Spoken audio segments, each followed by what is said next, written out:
Hola, Estamos ¿cómo más, estás? estamos más o menos todos, Hola. Germán.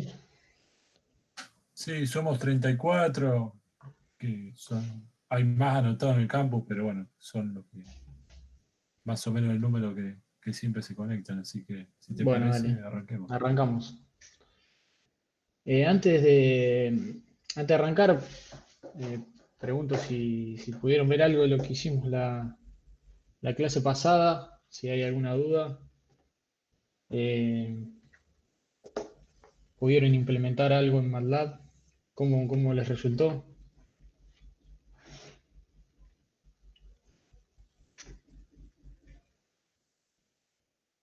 Están todos callados, che. ¿Qué pasa? ¿Están mirando el partido?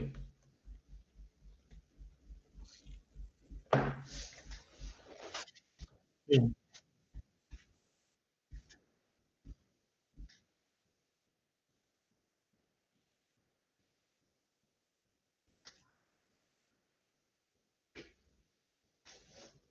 No, no, lo que les pedí la clase pasada, todavía eso no lo tienen que subir.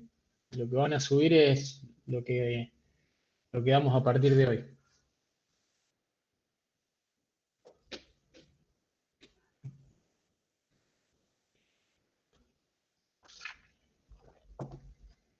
Bueno, ¿Y el resto cómo viene? Igual, Bien complicado.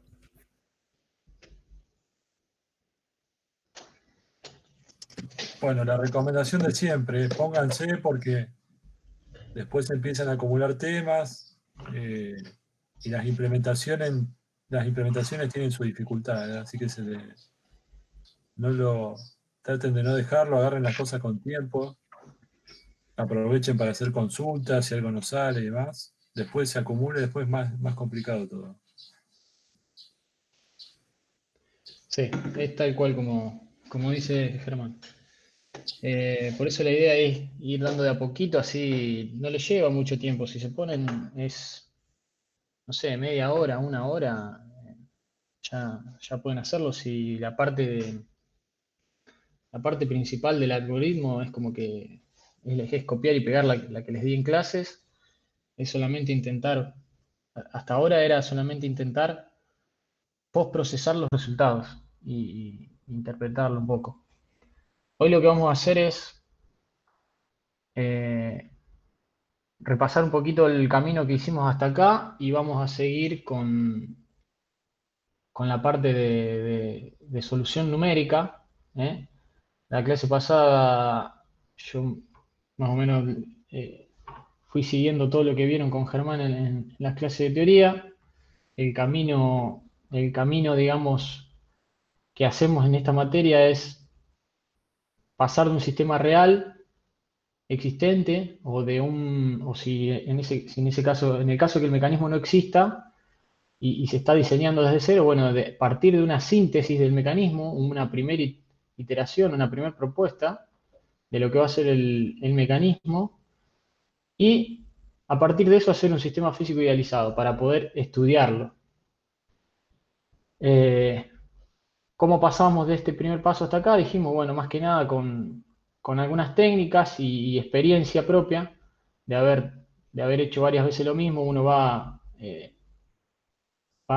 tomando práctica y formando un criterio para poder hacer este camino.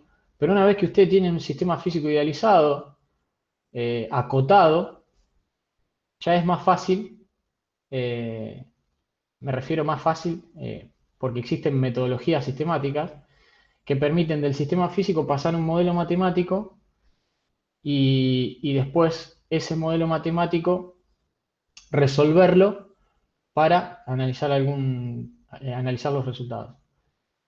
El camino que seguimos para pasar del sistema físico idealizado al modelo matemático fue el del lazo vectorial. Usamos la metodología del lazo vectorial, que es una metodología sistemática. Hay que seguir una serie de pasos y se obtiene el modelo matemático. Y la clase pasada lo que vimos fue cómo ese modelo matemático resolverlo de manera analítica. O sea, básicamente la solución analítica es una forma cerrada nos da, la solución sin ningún tipo de iteración en el medio, digamos. ¿Y cómo se encuentra una solución analítica? Bueno, básicamente lo que ustedes tienen es un conjunto de ecuaciones con igual cantidad de incógnitas y lo resuelven con alguno de los métodos que ya vieron en cálculo, ¿no? O en álgebra. Esa es una forma. La desventaja que tiene esa metodología analítica es que cuando el modelo matemático tiene mayor complejidad, más complejo es encontrar la solución analítica. Habíamos visto que la solución analítica era, en definitiva, una función de muchas variables y parámetros que a un conjunto dado de esas variables y esos parámetros nos daba una salida, que eran, en el caso del análisis de posición, los valores de los ángulos θ3 y θ4 para el ejemplo del mecanismo de 4 barras. Básicamente, resolver el modelo matemático, entonces encontrar la función que a determinados valores de entrada te devuelve una salida. Entonces, lo que vamos a ver hoy es un método también sistemático, comparte las mismas ventajas que esto, para resolver de manera numérica esas ecuaciones. Yo me imagino que si ustedes cursaron o están cursando métodos numéricos, ya algo habrán visto o se imaginan de qué se trata cuando les menciono el método de Newton-Raphson. ¿Es así? ¿Alguno lo vio? ¿Ya sabe? ¿Nunca escucharon hablar del tema? ¿Cómo es eso? No, profe, yo nunca escuché hablar del tema. Es para Sí, en resolver- método lo empezamos a hablar, digamos. Creo que la clase pasada. Bueno, hay un poco de todo. Entonces, la idea es utilizar también herramientas que ven en otras materias, no solamente en cálculo y en álgebra, sino en este caso también las que se ven en métodos numéricos, aplicado particularmente para resolver un mecanismo en este caso, ¿no? Así que bueno, vamos a ver esa metodología para poder pasar del modelo matemático, para resolver, mejor dicho, el modelo matemático y poder luego hacer un análisis de resultados. Lo que vamos a hacer entonces es ver la solución numérica del lazo vectorial para el mecanismo de 4 barras, que es el mismo que vimos ayer. Pero antes que eso vamos a hacer una breve introducción a lo que es una determinación de una raíz unidimensional. Lo que ustedes ven ahí, ¿qué es? Si me tendrían que decir. Un polinomio de grado 3, ¿no? Sí, Bien. ¿Cuántas raíces ustedes saben que tiene un polinomio de grado 3? 3. 3, perfecto. Bueno, entonces, si yo les muestro la gráfica del polinomio de grado 3, de este en particular, lo que ustedes van a ver es aproximadamente esta curva. Es en este caso una función no lineal que tiene múltiples raíces y, bueno, cada una de las raíces, la definición de raíz es la intersección de la curva con el eje X, ¿no? Bueno, ¿en qué consiste básicamente el método de Newton? Lo principal que ustedes tienen que saber, yo voy a marcar acá el puntero. Lo principal que ustedes tienen que saber que para resolver numéricamente con el método de Newton-Raphson, encontrar una raíz del polinomio en este caso, ustedes tienen que partir de un valor inicial, ¿no? ¿Qué sería partir de un valor inicial? Bueno, yo voy a seguir una serie de pasos que están enumerados acá y para poder ir de un paso al otro, lo primero que tengo que hacer es tomar un valor inicial, para un valor inicial x1, se dice lo suficientemente cerca de la raíz. Después vamos a ver un poco qué significa eso, suficientemente cerca. Porque si no es suficientemente cerca de la raíz, puede diverger el método o converger a otra raíz que no es la que estamos buscando. Entonces, ¿en qué consiste esto? Bueno, yo elijo un punto de partida lo suficientemente cerca de la raíz y evalúo la función en ese punto. Matemáticamente, ¿qué estoy queriendo decir? Bueno, I1 es igual a f de x1.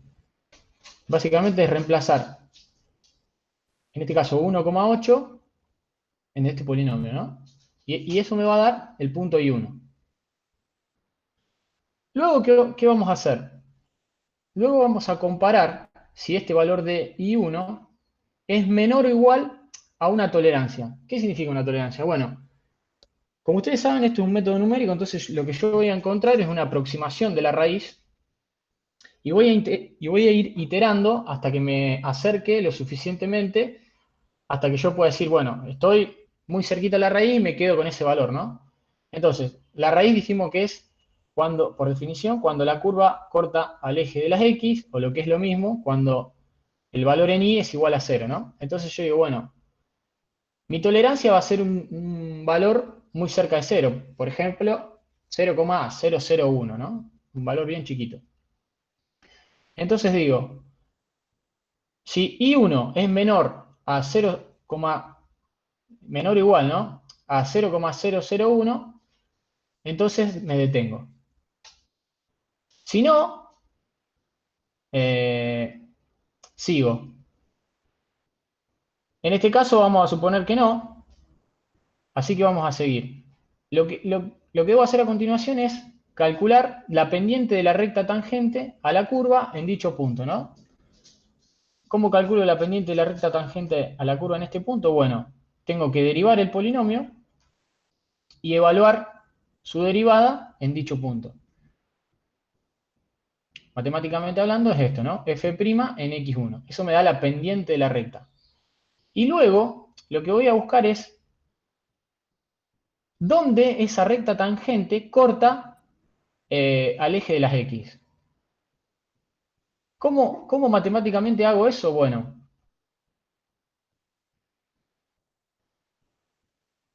supónganse que la pendiente de la recta tangente se puede calcular, además, voy a tratar de escribirlo acá, m, se puede calcular como un delta i sobre delta x. Uy, qué complicado que con el mouse. Bueno, en este caso, delta i, ¿cuánto es? Es el i final menos el i inicial. Si el i final sabemos que es 0, menos el i inicial, que sería i1, me queda 0, esto es igual a 0 menos i1. Y el delta x es el valor final de x menos el valor inicial, que vamos a decirle x2 menos x1.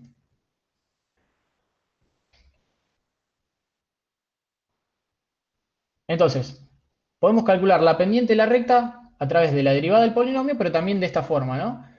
Esta forma lo que nos permite es despejar cuál va a ser el próximo valor de x, que es el que yo necesito para iterar. Entonces, ¿qué es lo que voy a hacer? Voy a pasar x2 menos x1 de este lado y voy a pasar la pendiente de la recta dividiendo. Entonces me queda lo que ustedes ven acá. El valor futuro de x es igual. Bueno, acá ya el menos x1 lo pasé sumando.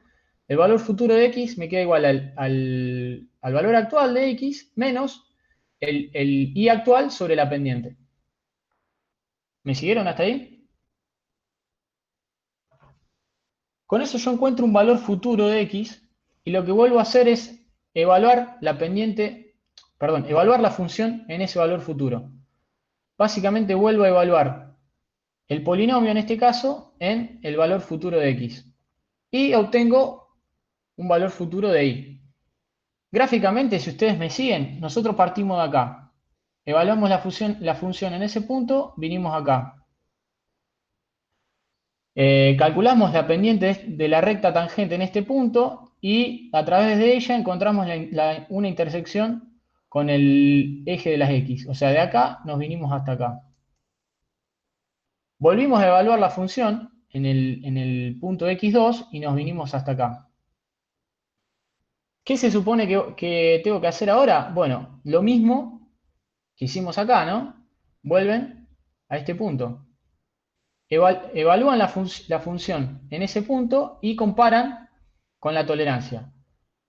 ¿El nuevo valor de y es menor a la tolerancia? ¿Sí o no? Y no, supongo que todavía está alto. Bueno, entonces lo que hago es, otra vez, calculo la pendiente de la recta tangente en ese punto, saco la intersección con el eje de las x y vuelvo a evaluar la función en ese punto. Y obtengo lo que gráficamente ven acá, que es i3. Lo borro todo así se entiende. Y fíjense que el nuevo i3 está mucho más cerca de 0 que los dos anteriores. Entonces puede pasar que este último valor i3 ya esté dentro de mi tolerancia de solución y diga, bueno, listo. Puedo considerar que x3 es la raíz es una de las raíces de mi polinomio.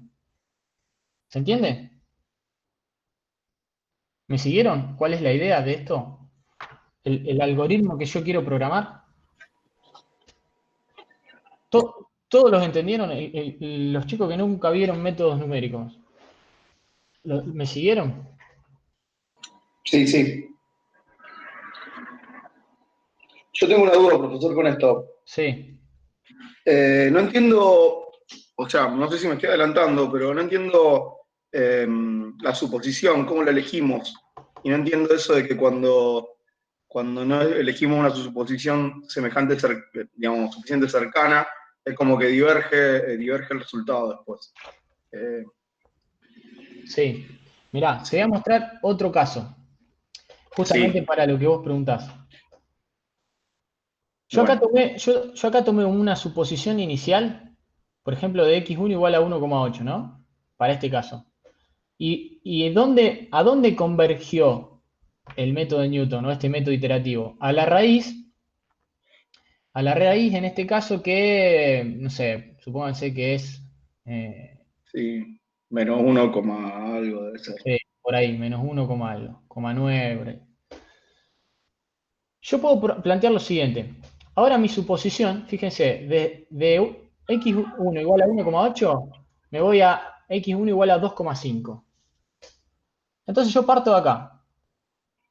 Siguiendo los mismos pasos, evalúo la función, vengo a mi punto inicial y1, calculo la pendiente de la recta tangente, vengo a x2, evalúo x2 en el polinomio, me da y2, todavía estoy lejos de la tolerancia, calculo su pendiente, vengo a x3, evalúo la función en x3, todavía estoy lejos de la tolerancia, calculo la intersección nuevamente, vengo a x4 y acá supónganse que ya estoy. Fíjense que esta variación de 1,8 a 2,5 en mi valor inicial hizo que en lugar de converger a esta raíz, el método converge a esta otra. ¿Me explico?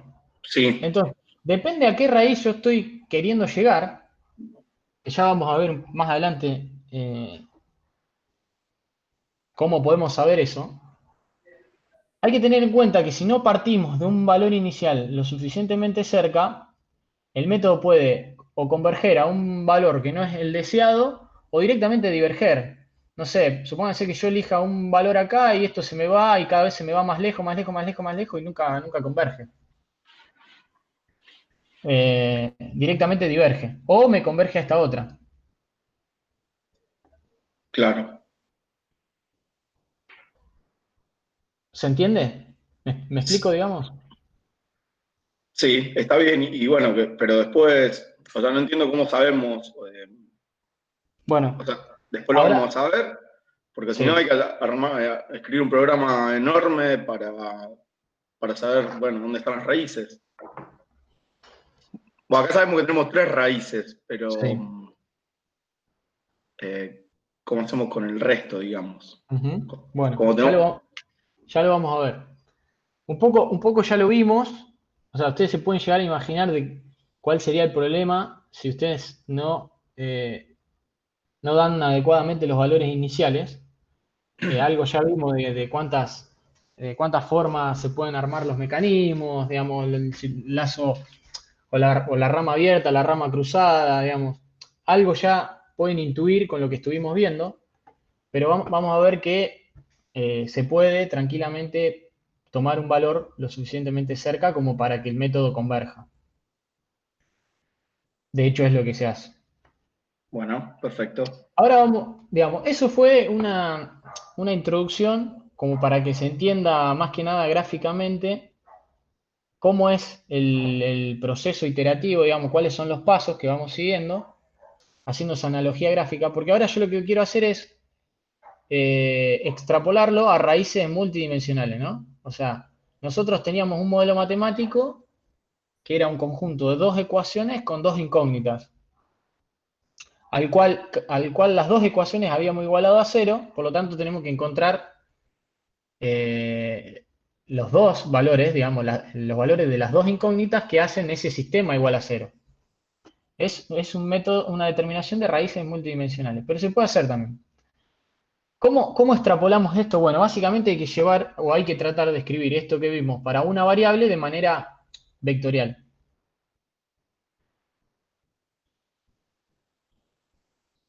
Fíjense, nosotros partíamos el secreto está en encontrar el valor futuro de mi variable, digamos, para poder iterar, ¿no? Para poder calcular cuánto vale el polinomio o las funciones en este punto y ver si estamos cerca o no de las raíces. Entonces, el valor futuro habíamos dicho que es el valor actual menos el valor actual de x menos el valor actual de y sobre la pendiente, ¿no? Entonces, si reacomodamos un poco esto de esta forma, y como dijimos, sabemos que m es igual a la derivada de la función en ese punto, evaluada en ese punto, y dijimos que es el valor de la función en ese punto, y el valor futuro menos el valor actual lo podemos plantear como un delta x, podemos reescribir, digamos, esta ecuación ¿de qué forma? Así, tal cual. La derivada de la función en este punto por un delta x es igual a menos la función en ese punto. Y eso es lo que vamos a, digamos, reescribir de manera vectorial. Fíjense, en este caso, ¿cómo escribimos esto de manera vectorial? Bueno, esto es fácil.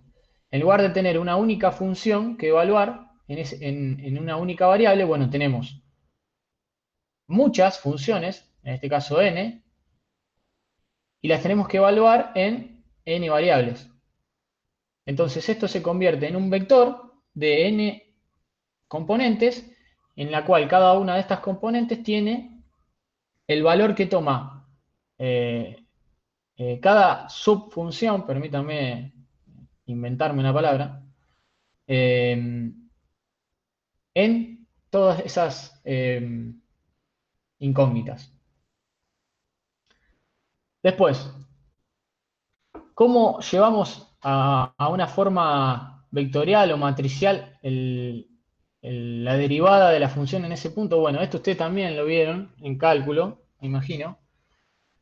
Acá lo que hay que hacer es derivar parcialmente cada una de mis funciones respecto a cada una de las variables.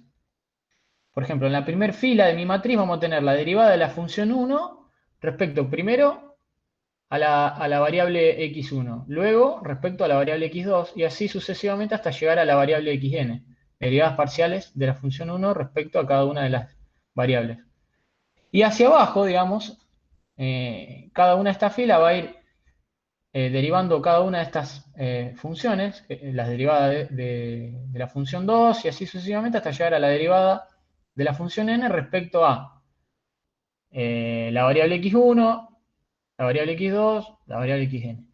Y esto forma una matriz que la vamos a llamar A. ¿Qué nombre tiene este tipo de matrices? Ustedes lo vieron ya. ¿Cómo se conoce a la matriz A? ¿Jacobiano? Perfecto. La matriz de jacobiano o la matriz jacobiana de un sistema. Es el jacobiano de este sistema de ecuaciones, es este.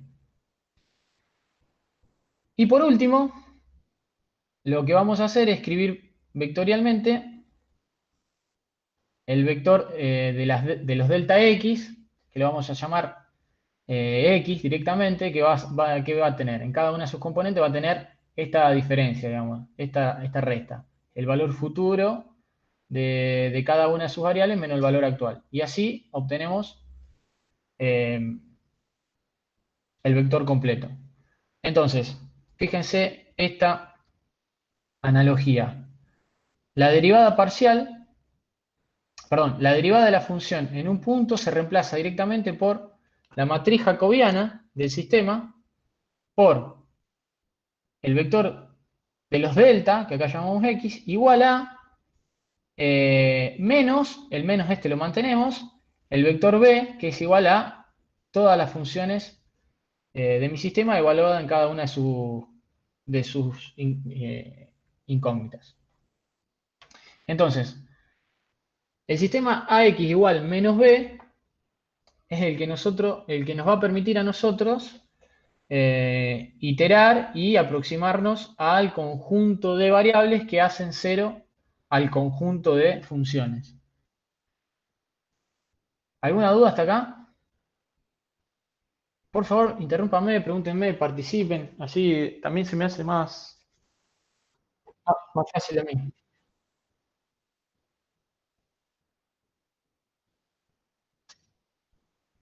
El vector B. Fíjate, nosotros acá teníamos, ¿hasta acá me seguiste? ¿Hasta este sistema? Bueno,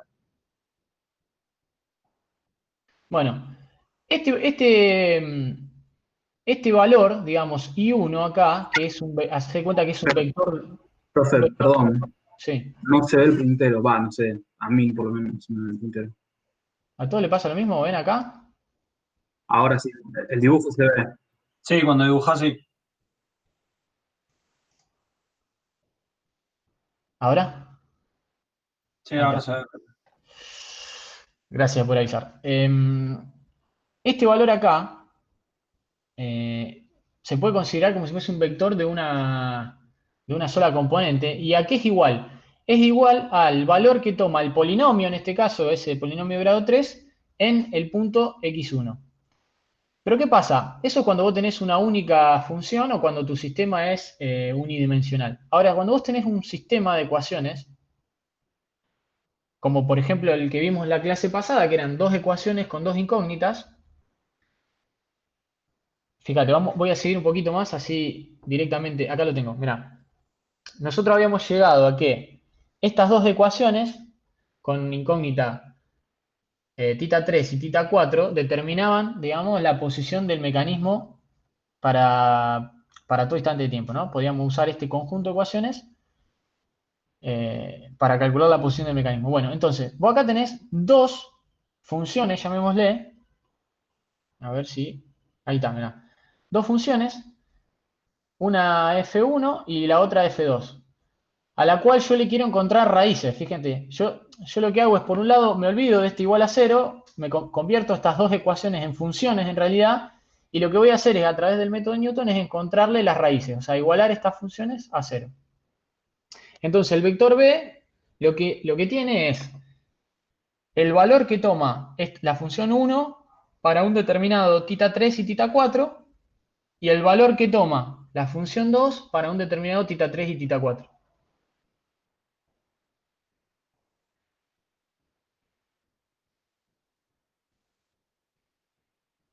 Claro. No, es digamos, cuando vos extrapolás a un problema multidimensional, digamos. Un sistema multivariable.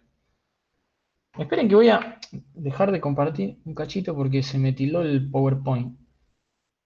Y no veo.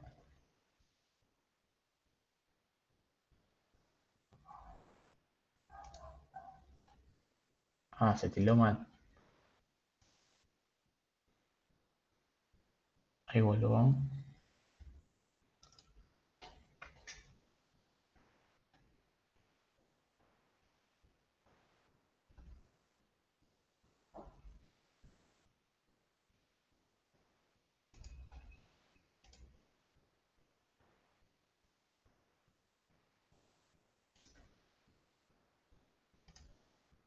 Eh,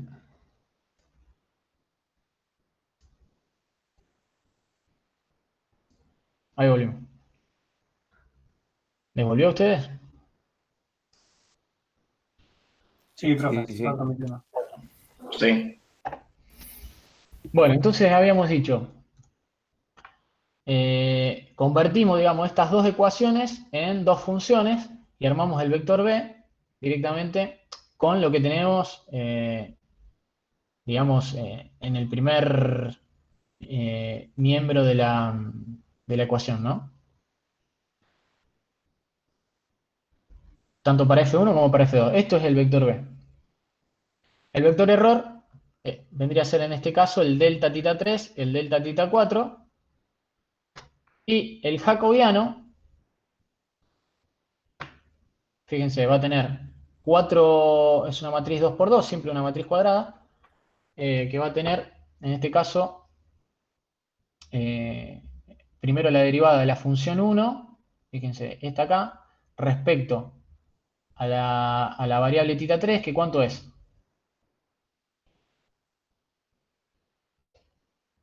¿Cuánto es la derivada de la función 1 respecto a tita 3, la derivada parcial? Sería menos b seno de tita 3. Perfecto. Menos b seno de tita 3. Eso iría como primer componente de la matriz. La segunda componente, la derivada de la función 1 respecto a tita 4.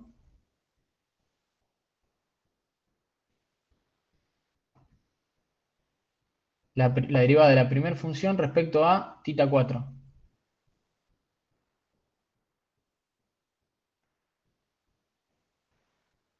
Fíjate que acá tenés un menos, se te va con el menos te queda c coseno c seno de tita 4. Y bueno, las otras dos quedan así, ¿no? B coseno de tita 3, que es la derivada de la función 2 respecto a tita 3. Y la derivada parcial de la función 2 respecto a tita 4, menos c, acá sí menos c, porque tenemos el seno, coseno de tita 4. Entonces, con esto ya tenemos a, b y x, armamos el sistemita que dijimos, a x igual menos b, que ¿cómo quedaría? Así, ¿verdad? ¿Y cómo lo resolverían ustedes? ¿Cuáles son? ¿Qué es lo que ustedes quieren calcular de acuerdo a los pasos que vimos al principio, digamos? Según el orden de los pasos que hay que ir siguiendo en el método de Newton, ¿qué tenemos que sacar de acá?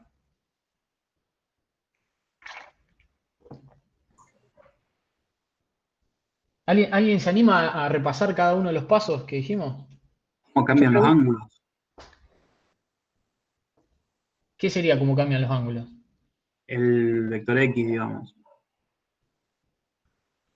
Claro, nosotros lo que vamos a hacer es calcular, resolver este sistema significa calcular el valor futuro de X, digamos. Entonces, ¿qué sería? Calcular el próximo tita 3 y el próximo tita 4 a usar en mi método numérico, ¿no? Entonces, de acá yo lo que voy a hacer es premultiplicar por la inversa de A, ambos lados, y lo que obtengo es el delta tita 3. Después lo que voy a hacer es a ese delta se lo voy a sumar a mi valor actual y eso me va a dar cuánto es el valor futuro, ¿no? ¿Me siguen? Párenme y Sí. pregúntenme ¿Puedes si... repetir, profe? Sí. Nosotros dijimos que como pasos a seguir en el método de Newton tenemos, primero, tomar un punto de partida, ¿no? ¿Qué significa tomar un punto de partida? Bueno, vamos acá. Yo tengo un punto de partida, significa darle valores a tita 3 y a tita 4. ¿A tita 2 le tengo que dar un valor o no?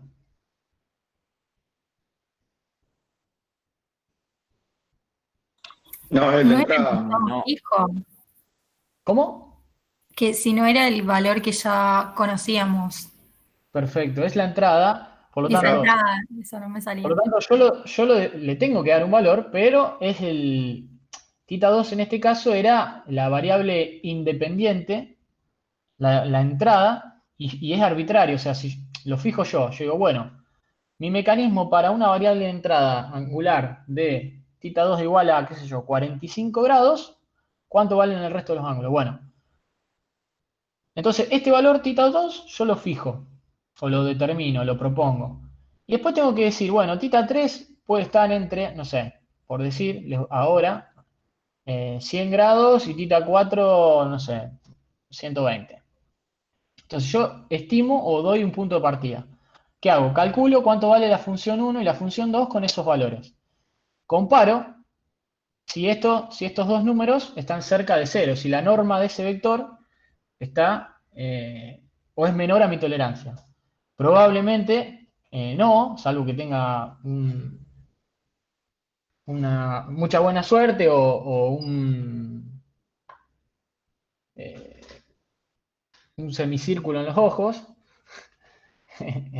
Probablemente no le acierten de una, pero bueno, entonces, ¿qué dicen? Bueno, tengo que calcular mi próximo valor de tita 3 y tita 4 para evaluar la función y ver si me acerqué o no. Entonces, ¿cómo calculo ese próximo valor? Bueno, vienen acá, premultiplican ambos miembros por la inversa de A, y eso lo que les da es el delta tita 3 y el delta tita 4, pero eso es el delta. Yo necesito un valor futuro de tita 3 y un valor futuro de tita 4 para poder venir acá de nuevo y evaluar la función f1 y f2. Entonces, ¿cómo calculan el valor futuro de tita 3 y el valor futuro de tita 4? Bueno, a ese delta que obtienen de acá le suman el valor anterior, que es el que ustedes propusieron. Pónganse, no sé, habían dicho 100 grados para tita 3 y del delta le dio menos 5. Bueno, el próximo valor a probar acá es 95. Y habían dicho, no sé, 110 para el tita 4 y acá le dio 10. Bueno, el próximo valor a probar acá en tita 4 es 120. ¿Me siguen? Sí, sí, sí. Bueno, perfecto. Ahora lo que vamos a hacer es Lo ver. que no me, lo que Sí, no me, o sea, el Tita 3 y el Tita 4, vos como que tendrías una estimación inicial, digamos. sí, Está, listo. sí, sí, sí, sí, sí. Ahí es donde entra un poco en juego la experiencia, no tanto la experiencia de ustedes, sino haber resuelto algún ejercicio como para tomar, o para que tengan idea al menos del orden de magnitud en el que tienen que hacer la aproximación. Y como les dije, nosotros partimos de un mecanismo que fue sintetizado, o sea que ya existe o es un problema real o es una síntesis, ¿no? Entonces, de alguna forma, hay un planteamiento inicial. Es decir, bueno, yo quiero estudiar este mecanismo. Y ustedes a simple vista, a golpe de ojo, digamos, pueden decir, bueno, el valor angular de esta barra está ahí entre, no sé, 110 grados más menos 5, más menos 10. Si, digamos, ¿qué puede pasar? Que le erren por mucho y que en lugar de converger a la forma abierta, supónganse que ustedes quieren analizar la forma abierta del mecanismo. Si ustedes le erran por mucho, el método converge a lo mejor a la forma cerrada. Entonces, bueno, cuando ustedes hagan el postproceso, analicen el resultado y dicen, no, che, pará, esta no es la raíz a la que yo quería llegar.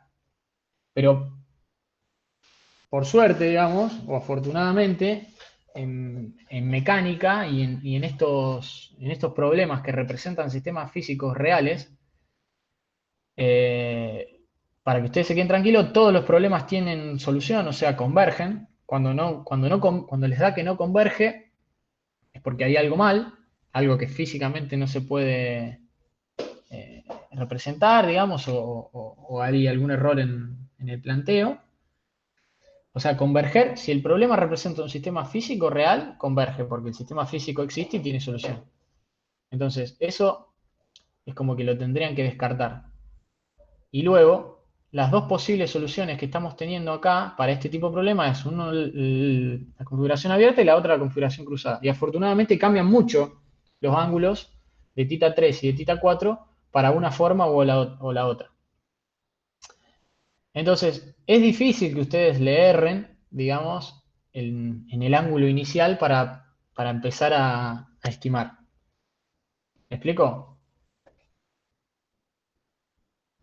Digamos, todo esto tiene una coherencia física por detrás. Ustedes tienen que tener en cuenta eso, tienen que hacer valer eso y estar tranquilo de que esa coherencia física que hay detrás avala a lo que ustedes están queriendo resolver. Profe, Sí. tengo una pregunta. La función que nosotros queremos encontrarle la raíz, ¿cuál sería y por qué? Repetime la pregunta. La función a la que le queremos encontrar la raíz, ¿cuál sería y por qué? ¿Quién se anima a responderle? ¿Cómo es tu nombre? Juliano.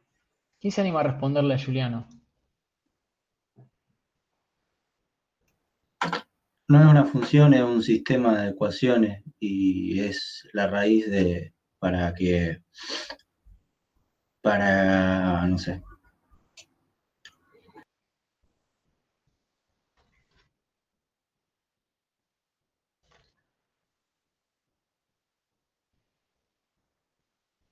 Estamos cerca, sí.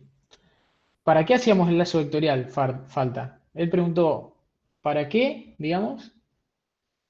¿Y para qué y qué? Digamos, ¿cuáles son ¿No las es para funciones? dimensionar nuestro mecanismo?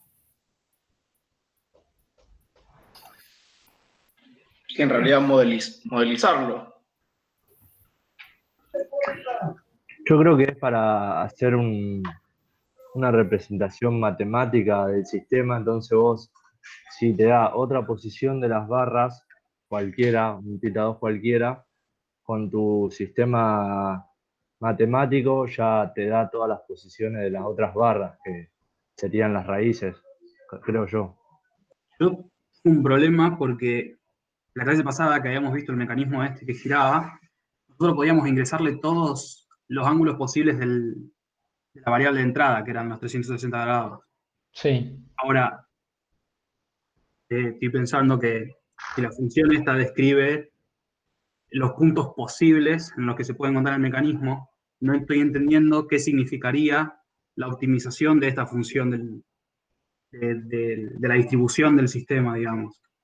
No sé si porque lo estoy pensando en términos de velocidades o de energía o qué, no puedo llegar a no sé, a una representación de que la derivada se haga cero de toda esa matriz, digamos. Perdón, dije la derivada, pero quise decir que la función se haga cero. Claro. A lo mejor confunde. Bueno, acá hay varios temas que me gustaría ir, digamos, despejándole las dudas a todos porque es fundamental que quede claro, porque si no, cada vez vamos a entender menos. Esto acá no, a todos les confunde la matriz jacobiana con derivada, porque ahí hay un error de concepto, digamos. La derivada, la velocidad, ¿es qué? Es la derivada de la posición respecto a qué. Esto tiene que estar claro. El tiempo. Tiempo. Es la derivada de la posición respecto al tiempo. ¿Acá estamos derivando respecto al tiempo? No. No. Entonces, esto, olvídense de velocidad. Esto no es velocidad. No hay derivación respecto al tiempo y hay una derivación parcial. Acá, digamos, la otra es una derivada ordinaria, no sé cómo, no recuerdo el nombre matemático que tiene, pero no es de derivación respecto al tiempo. Acá esto Sí. no hay Dije eso velocidad. por querer expresar la idea de buscarle una explicación al cero en la función, ¿no? Claro, bueno, todos están más o menos igual, digamos, todos tienen la misma duda porque tengo que volver bastante para atrás. Yo Y sí. si están todos más o menos igual, lo vuelvo, no hay problema. El cero en la función, a ver, vamos a arrancar de más atrás aún. Permítanme detener. Yo quiero mostrarles.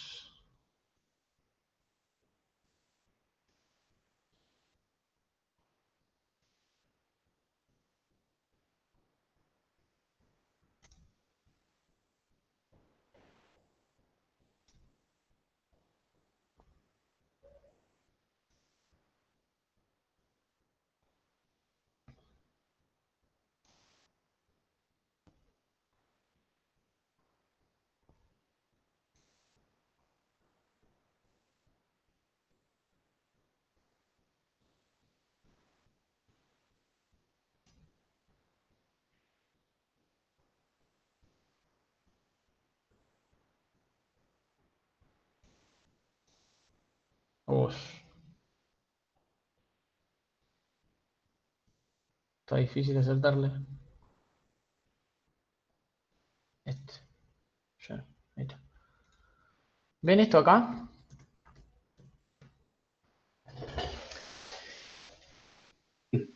Bueno, esta fue la primer slide que vimos, la clase pasada, y que era un poco como para darle un marco a todo esto, y que creo que vale la pena repetirlo. Digamos, lo que nosotros estamos haciendo en base a el por qué estamos haciendo esto es porque queremos analizar, hacer un análisis de posición de un determinado mecanismo. Acá lo que vamos a ver en esta materia son sistemas mecánicos, o sea, básicamente mecanismos. Primero queremos arrancar por el principio de toda esta historia, que es hacer un análisis de posición para luego hacer un análisis de velocidad, con las velocidades poder calcular las aceleraciones de los puntos que nos interesen de ese mecanismo. ¿Por qué? Porque esas aceleraciones son directamente proporcionales a las fuerzas dinámicas que aparezcan, directamente proporcional porque hay la segunda ley de Newton, es la relación que hay entre ellas, que igual a la masa por la aceleración te da la fuerza dinámica. Entonces, esto, hasta este punto, nos permite hacer un análisis cinemático, o sea, estudiar el movimiento completo de un mecanismo. Nosotros vamos a saber cómo se aceleran todos los puntos del mecanismo, a qué velocidad y qué posición ocupa para cualquier instante de tiempo. Todos esos puntos de interés. Luego vamos a hacer un análisis dinámico para poder calcular las fuerzas intervinientes y con esas fuerzas hacer un dimensionamiento. Esta parte, la parte del dimensionamiento, queda fuera de esta materia. Nosotros vamos a llegar hasta acá, hasta determinar las fuerzas que actúan, y esas fuerzas van a ser, digamos, datos de entrada para un análisis posterior que puede ser, por ejemplo, cálculo de resistencia a una determinada pieza, digamos. Para poder calcular la resistencia o las deformaciones que sufre una pieza, tienen que saber cuáles son las fuerzas externas a las cuales están sometidas. Bueno, ¿cómo determinan esas fuerzas externas? Esa determinación surge de un análisis cinemático y dinámico. Cuando las cosas se mueven, digamos. Acá en mecánica todo el tiempo las cosas se mueven. Entonces siempre el primer paso es hacer un estudio cinemático y luego un estudio dinámico. Porque las condiciones de borde para cualquier análisis de elemento finito, por lo general, que uno determina, dice, bueno, acá le aplico una fuerza de tanto. Bueno, ¿qué fuerza, qué valor tiene esa fuerza? ¿De dónde la sacan? ¿Cómo la calculan? Bueno, sale de acá, del estudio dinámico. Entonces, lo que nosotros vamos a hacer es analizar primero posición, luego vamos a analizar velocidad, luego aceleración. Ahora estamos analizando posición. Ese es el para qué, digamos. ¿Me siguieron hasta acá? Para que no quede duda de lo que estamos haciendo. Ahora, volviendo a lo de hoy.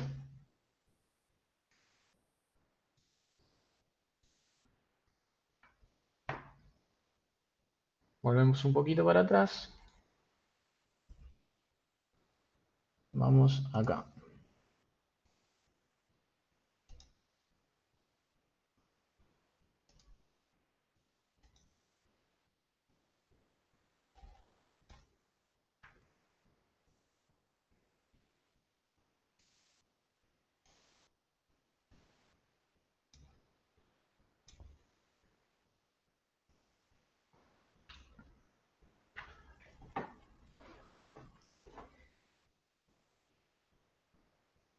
Volviendo acá.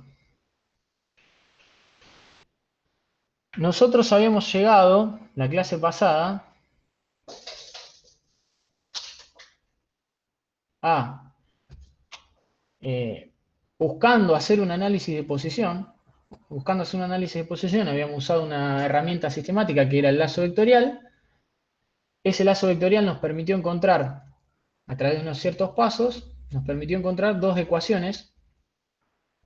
Esas ecuaciones, que son estas que ustedes ven acá, son las ecuaciones de posición. ¿Qué significa? Las ecuaciones que nos permiten estudiar la posición de ese mecanismo, en este caso de 4 barras, para cualquier valor de entrada, ¿no?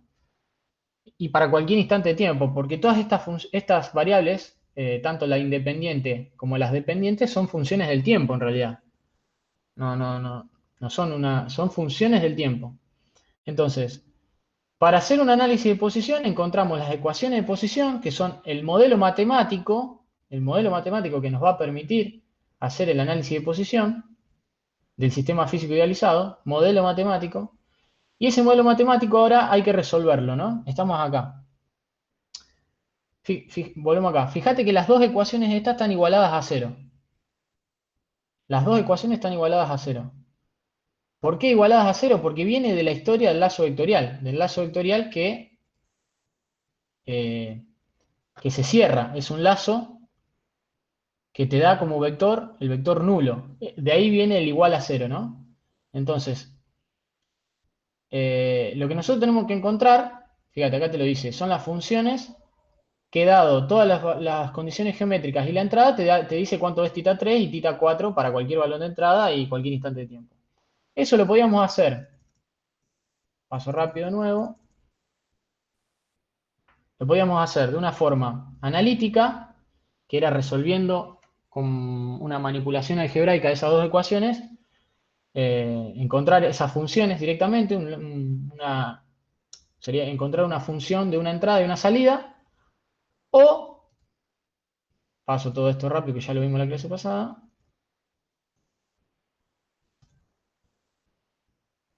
o a través de un método numérico, que es un proceso iterativo, no es una función cerrada de una entrada o una salida directa, sino que hay que hacer una iteración en el medio.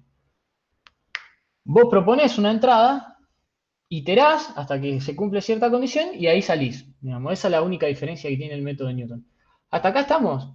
Creo que fui respondiendo todas las dudas. ¿Por qué es lo que estamos haciendo? Análisis de posición. ¿Por qué? ¿De dónde viene el igual a 0? ¿De dónde salen esas ecuaciones que me preguntaban? Y no me acuerdo si había otra de las preguntas que fueron surgiendo. ¿Me expliqué? Sí, ahora quedó perfecto. Sí. Profe. Perdón. Bueno. Perdón. O sea, Sí. lo que yo estoy queriendo hacer con Newton-Raphson de encontrar el cero de esta función es como encontrar la configuración de que cumpla que sea lazo cerrado. Claro, exactamente. En realidad, lo que nosotros tenemos que resolver es, olvídense, yo tapo estas dos, F1 y F2. Nosotros tenemos que resolver este sistema de ecuaciones. Igual a 0. ¿Por qué? Porque esto cumple el lazo vectorial igual a 0. El lazo cerrado, exactamente lo que estás diciendo. Ahí va. ¿Qué pasa? Yo quiero usar un método numérico, que ustedes lo están viendo en métodos numéricos, valga la redundancia, y ese método numérico lo que trata de hacer es encontrar las raíces de una función. Lo que equivale a decir encontrar el cero de esa función. Encontrar las raíces es buscar los valores de x, en el caso de una función unidimensional, que hacen cero a esa función. Fíjate, si yo tuviera una sola ecuación, sería encontrar el valor, y una sola incógnita, sería encontrar el valor de esa incógnita que me hace cero. En este caso, como estamos estudiando posición, yo tengo dos funciones y tengo que encontrar el cero de las dos. O sea, encontrar tanto el valor de θ3 y de θ4 para que esa combinación me dé cero en las dos ecuaciones, en las dos funciones. Básicamente, cerrar el lazo. De ahí viene, digamos, el por qué igual a cero. O el por qué buscamos las raíces, digamos. Porque tenemos que cerrar el lazo. Y eso tiene que dar cero, esa suma vectorial. ¿Estamos? Bueno, y ahí entonces hicimos esa analogía con la determinación de raíces unidimensionales, pasamos a las raíces multidimensionales y bueno, encontramos todo esto. ¿Estamos hasta acá? Quiero que me pregunten, yo no tengo problema en repasar, me interesa que quede claro. Si ustedes me dicen que ahora quedó claro, me quedo tranquilo y seguimos. Pero fíjense que es así como les decimos, que se va complejizando a medida que vamos avanzando y por eso está bueno que vayan al día porque si no, se hace difícil seguir. Profe, a mí me parece que fue confuso por qué entró el método numérico en el medio. Porque podemos, o sea, como ya la ecuación la podíamos solucionar, o sea, encontrar los ceros. Por ahí Sí. yo no había entendido mucho eso. ¿Por qué el método numérico en este momento? Mirá, fíjate que yo acá te di dos caminos. Vos tenés el modelo matemático, que son esas dos ecuaciones igualadas a cero, ¿no? ¿Vos cómo lo resolverías? Como lo vimos en la clase pasada, es una. O sea, Claro, claro. trabajando algebraicamente esas dos ecuaciones, vos tranquilamente podés resolverla, ese sistema, de un sistema 2×2, dos ecuaciones con dos incógnitas, y llegás a un resultado. Claro. O sea, lo resolvés y podés analizar resultados. Eso lo vimos la clase pasada. Está perfecto lo que vos decís. Hasta ahí estamos 10 puntos. ¿Cuál es un poco la limitante de eso? O la desventaja. Hay que tener cierta práctica y ser bastante hábil en ese tipo de trabajo algebraico que se hace para poder resolver. Fíjate, a ver, vamos a repasarla. La tengo acá. Fíjate que para hacerlo analíticamente, partimos de acá, lo que hicimos fue despejar el término que tiene θ3, o sea, pasamos todo esto, c coseno de θ4 y d lo pasamos sumando, y el a coseno de θ2 lo pasamos restando, elevamos ambos miembros al cuadrado, sumamos, eso nos permitió eliminar esto, ¿te acordás? Hicimos todo este trabajo y fuimos definiendo parámetros, qué sé yo, y ahí llegamos a una función cuadrática, que es esta que está acá, a la cual le aplicamos la resolvente y encontramos digamos, cuánto vale θ4 sobre 2, ¿no? Exacto. Eso fue una solución analítica, o sea, un trabajo de manipulación algebraica y Sí, determinamos. un poco complejo, es verdad. No sé si complejo, pero un poco engorroso, y pudimos determinar la famosa función, a ver si la escribo acá, encontramos una función de A, B, C, D, que son los parámetros geométricos, y θ2, que era lo único que necesitábamos. Fíjense, A, depende de todo esto en realidad. ¿Y esto a qué es igual? Esto es igual a, vamos a hacer F1, θ3. encontramos una función que nos devuelve cuánto vale tita 3 para un valor de entrada. Eso es lo ideal, porque encima nos da el valor de tita 3 exacto. No tiene error. Es un camino. Es un camino. Y está perfecto lo que dijiste. Ahora, hay otro camino, por eso lo pongo acá en paralelo, digamos, no está en serie como todo esto. Es un camino en paralelo que es trabajar o tratar de resolverlo de manera numérica. Como desventaja tiene todo esto que ustedes vieron, que se perdieron en el camino, pero créanme que como ventaja tiene justamente esto, que es una metodología sistemática. O sea, hay ciertos pasos que seguir y que siempre son los mismos independientemente de cuál es el sistema físico, o mejor dicho, de cuál es el modelo matemático. O sea, yo puedo tener un sistema de 2×2, como el que tenemos, o puedo tener un sistema de 8×8 si quiero, y lo resuelvo de igual manera, prácticamente siguiendo una receta de cocina. Entonces es bueno entenderlo, interpretarlo, porque esto nos permite sortear la dificultad que tiene resolver analíticamente problemas más complejos. Porque imagínense que yo tengo, en lugar de tener un mecanismo de 4 barras, tengo uno de 6. Entonces ahí ya se empieza a complicar la cuestión, porque en lugar de tener 2 ecuaciones con 2 incógnitas, vas a tener seguramente 4 ecuaciones con 4 incógnitas. Y ahí, ¿cómo resolvés analíticamente? Se puede también. Hay que factorizar las ecuaciones y bueno, y podés tratar de encontrarlo. O planteás la matriz jacobiana del sistema, determinás el vector B, que es lo que vimos hoy, y planteás el vector de los delta y resolvés este sistemita. ¿Me explico? Entonces, tiene algunas ventajas. Por eso lo metemos acá en el medio, digamos, a eso quiero llegar. Como desventaja también tiene que es una solución numérica, o sea, tiene un error numérico, pero a veces puede ser aceptable, depende de qué tan exigente yo me ponga con la tolerancia, digamos, con el valor al cual yo comparo el método iterativo para seguir o detenerme. ¿Me explico? Sí, perfecto. Bueno, fíjate, para el caso del mecanismo que veníamos haciendo antes, todo ese trabajo algebraico que nos costó despejar este término, ambos miembros, elevarlo al cuadrado, qué sé yo, determinar todos esos parámetros, se resuelve básicamente así, planteando esto. Fíjate que no termina siendo tampoco tan complejo. Es derivar respecto a cada una de las variables, cada función, que fíjate lo simple que queda una matriz 2×2 acá, y planteas esto. No sé si es tan complejo. Y prácticamente sale sin pensar, porque vos decís, bueno, tengo que derivar la función 1 respecto a la variable a la primera variable. ¿Cuál es? Tita 3, listo.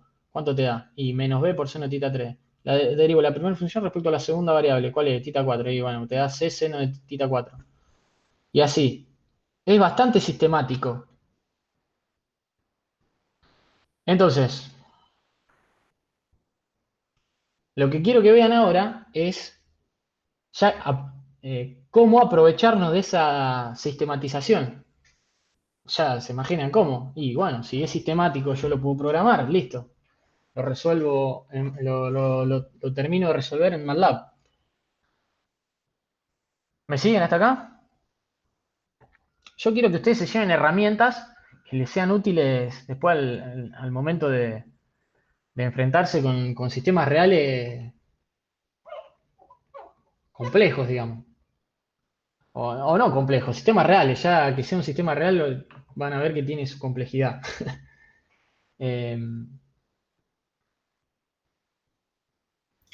Sí, yo entiendo, profe. Después, en alguna de las clases que sigue, le voy a mostrar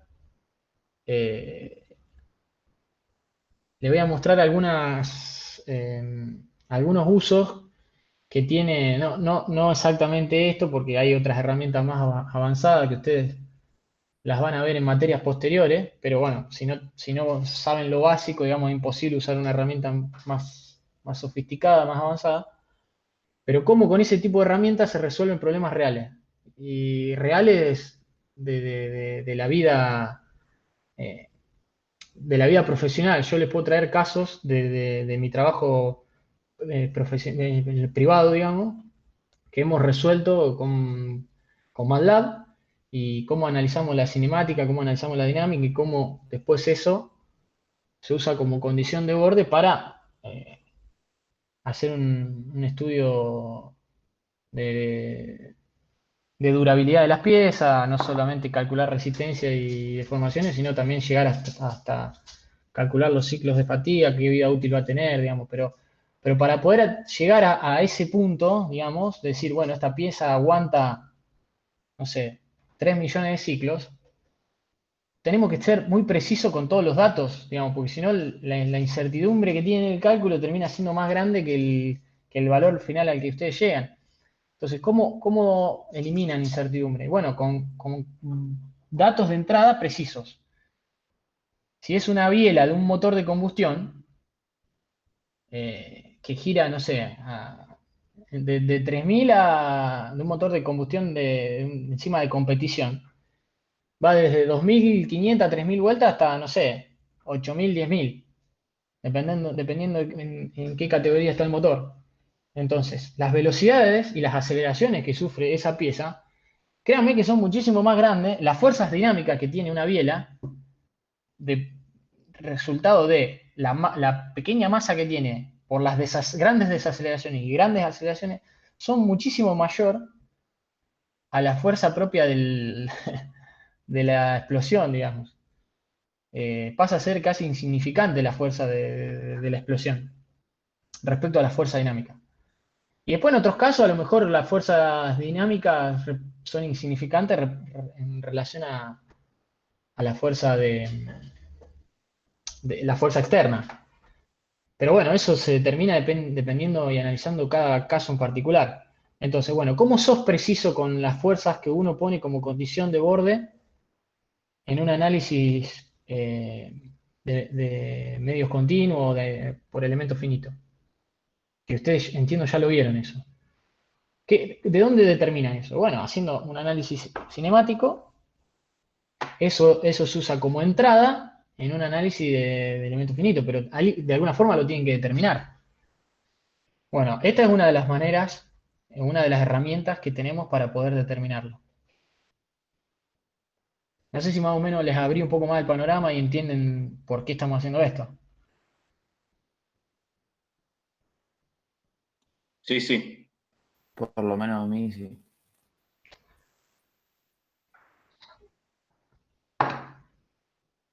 Un poquito más de sentido tiene todo ahora.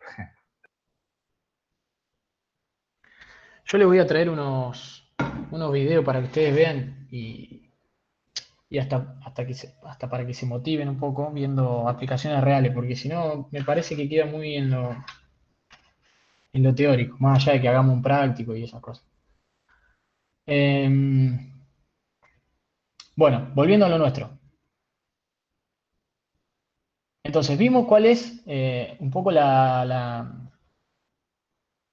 idea que hay y vimos cuál es el procedimiento. Ahora lo que tenemos que hacer es implementarlo en una herramienta que en este caso elegimos MATLAB, ¿no? Este sería el pseudocódigo de nuestro algoritmo y lo que tenemos que hacer es transcribirlo al lenguaje que entiende MATLAB. Transferir ese pseudocódigo al lenguaje MATLAB. Bueno, vamos a traer lo que encontramos hasta ahora para el mecanismo de 4 barras, ¿no?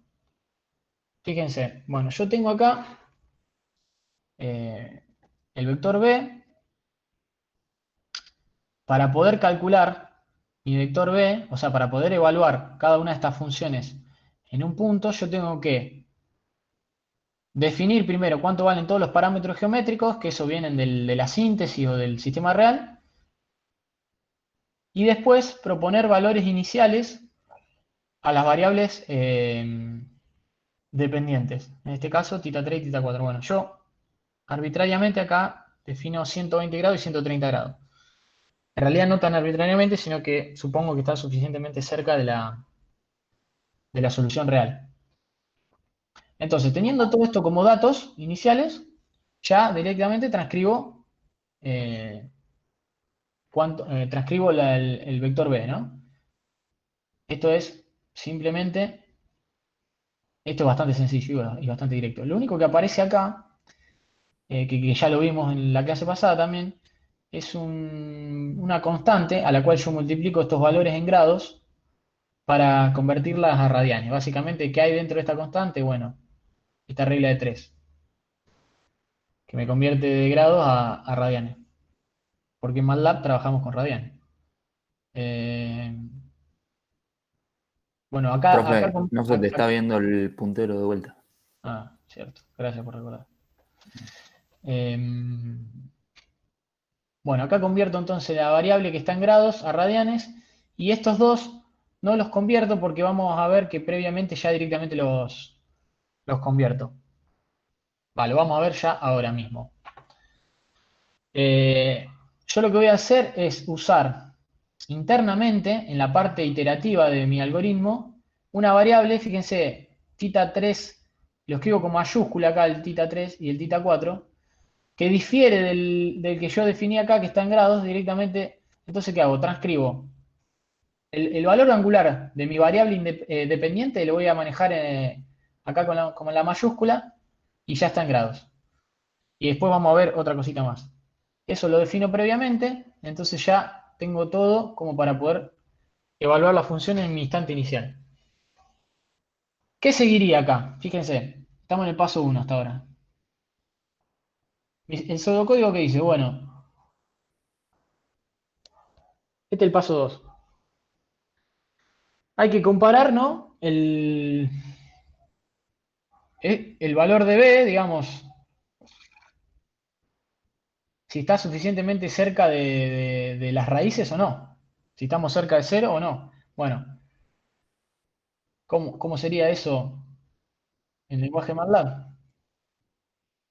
Claro, exactamente. Con un if y una tolerancia, fíjense, ahí yo la definí bastante chiquita.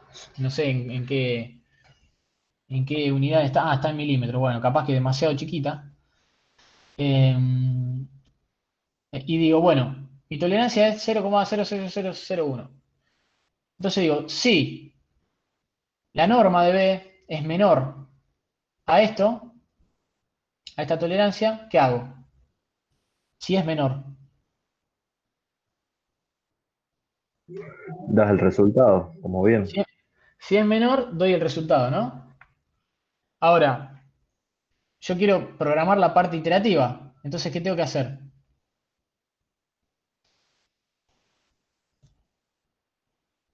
Vamos a agregar acá abajo. Transcribimos la matriz jacobiana también directamente. Esto sale sin demasiada complicación. Fíjense que ya uso los valores en radianes. Y también transcribimos el cálculo de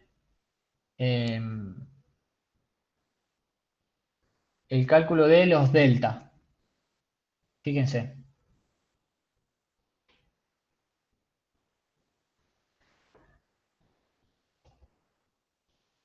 Acá usamos como un método abreviado de invertir la matriz. Si ustedes ponen A barra invertida menos B, es lo mismo que premultiplicar por la inversa de A.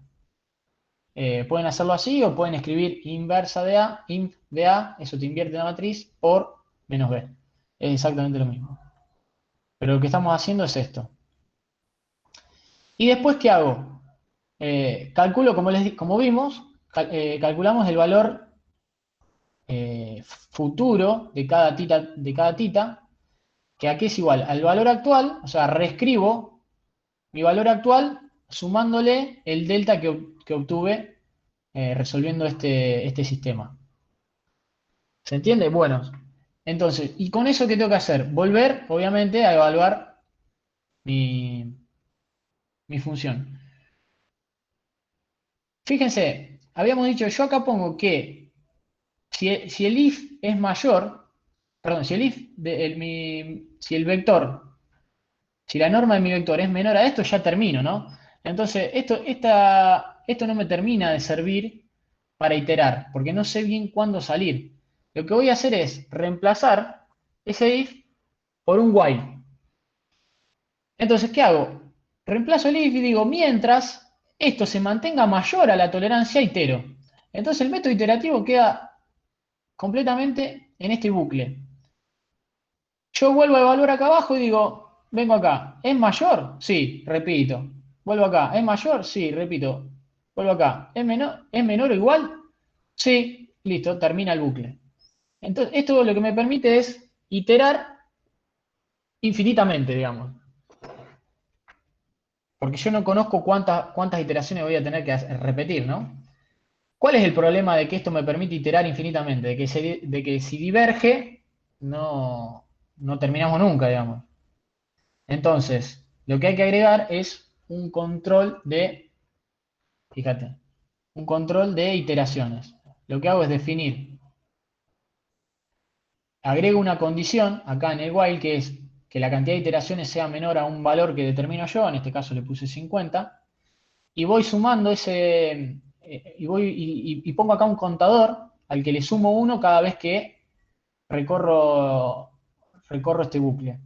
Obviamente primero hay que definirlo en 0, entonces ya sabemos que arranca de 0, en la primera iteración ya automáticamente queda en 1, y así sucesivamente. Entonces, de este while podemos salir por dos motivos. Salimos si se cumple esto, o salimos porque se cumple esto. Esto es una función lógica AND, digamos. Tiene que, el mientras se ejecuta si se cumple esto y esto. Si alguno de los dos no se cumple, termina. Entonces, ¿cuál puede pasar que no se cumpla? Y que las iteraciones sean mayor a 50, mayor o igual a 50, o que esto, o que se cumplió esto, ¿no? Mi comparación. Entonces, suponiendo que las iteraciones son menor a 50, entonces digo, bueno, encontré el valor de tita 3 y el valor de tita 4 que hacen 0 a mi función o que están dentro de mi tolerancia. ¿Qué es lo que quiero hacer? Bueno, guardármelo en grados, entonces directamente lo divido por mi regla de 3 acá y me lo guardo en mi variable tita 3 y tita 4 en minúscula. Si esto no es menor a 50, significa que salió porque la cantidad de iteraciones superó el límite, entonces digo, bueno, lanzo el error en pantalla. Que el método diverge, puede diverger o puede pasar otra cosa, digamos, pero le ponemos un mensaje de error para saber qué es lo que está pasando. ¿Hasta acá me siguen?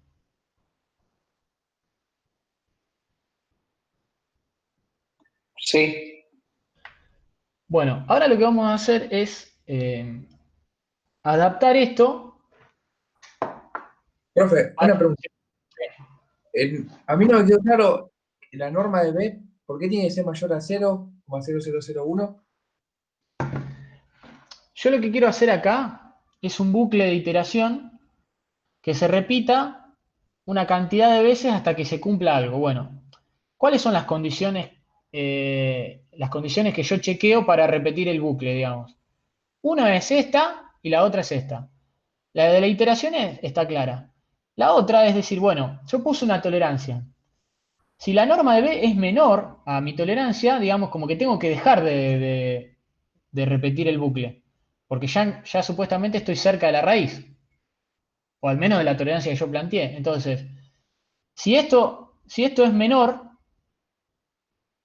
se cumple esto y el while se termina. Mientras se cumpla esto, que la norma de B es mayor, el while sigue ejecutándose, digamos. Yo quiero que esto se repita una cierta cantidad de veces hasta que no se cumpla esto, digamos. Sí, ya entendí. Por eso invertí, digamos, antes había dicho que era un if menor, pero ese, digamos, como que no me terminaba de servir, lo reemplazo por un while mayor y cuando es menor, salgo, corto, digamos. Porque tampoco sé qué cantidad de iteraciones voy a tener que hacer y la cantidad de iteraciones va a depender de qué tan cerca o tan lejos esté con mis valores iniciales. Profesor, una pregunta. Sí. 50 iteraciones es un buen número. ¿Cómo sabemos Sí. eso? Si ponemos Sí. 50, 100, 200 o 20. Sí, es un buen número.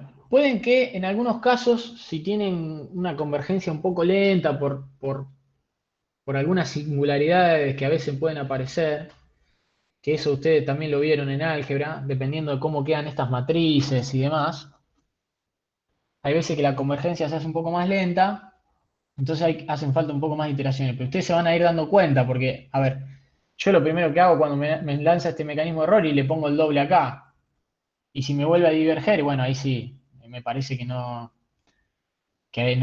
no es. Pero bueno, ustedes lo van viendo. 50 iteraciones por lo general es más que suficiente.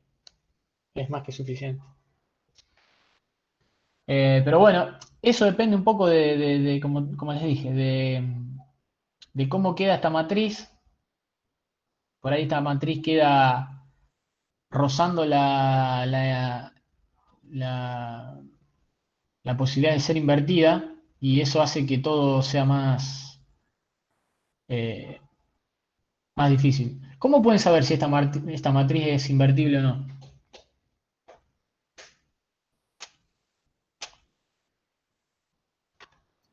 El determinante, profe. Con el determinante, exacto. Ustedes pueden hacer ese chequeo si quieren.